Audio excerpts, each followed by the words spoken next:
O que a Bíblia nos ensina sobre a origem do pecado? Na Bíblia, o mal que assola o mundo, normalmente chamado pelos homens de fraqueza, equívoco, deslize, se define claramente como pecado, fracasso, erro, iniquidade e transgressão e contraversão e injustiça. A Bíblia apresenta o homem como transgressor por natureza, mas como adquiriu o homem essa fraqueza pecaminosa? O que a Bíblia nos diz acerca disso?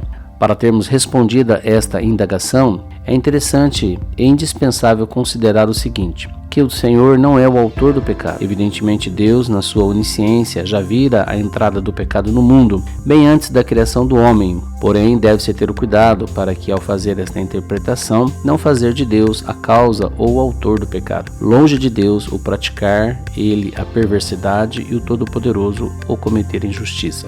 Deus é santo e não há nele nenhuma injustiça. Ninguém, ao ser tentado, diga, sou tentado por Deus, porque Deus não pode ser tentado pelo mal e ele mesmo a ninguém tenta. Deus odeia o pecado e, como prova disso, enviou a Jesus Cristo como provisão salvadora para o homem. Assim sendo, as Escrituras rechaçam todas aquelas ideias deterministas segundo as quais Deus é o autor e responsável pela entrada do pecado no mundo. Tais ideias são contrárias às Escrituras, mas também à voz da consciência que dá testemunho da responsabilidade do homem perante a Deus, cuja santidade foi ultrajada. Se quisermos conhecer a origem do pecado, teremos de ir além à queda do homem, descrita no capítulo 3 de Gênesis, e pôr a nossa atenção em algo que aconteceu no mundo dos anjos. Deus criou os anjos dotados de perfeição, porém Lúcifer e legiões se rebelaram contra Deus, pelo que caíram em terrível condenação. O tempo exato dessa queda não é dado a conhecer na Bíblia. Jesus fala acerca do diabo, dizendo ser ele homicida desde o princípio. O apóstolo João diz que o diabo peca desde o princípio. Pouco se diz a respeito do pecado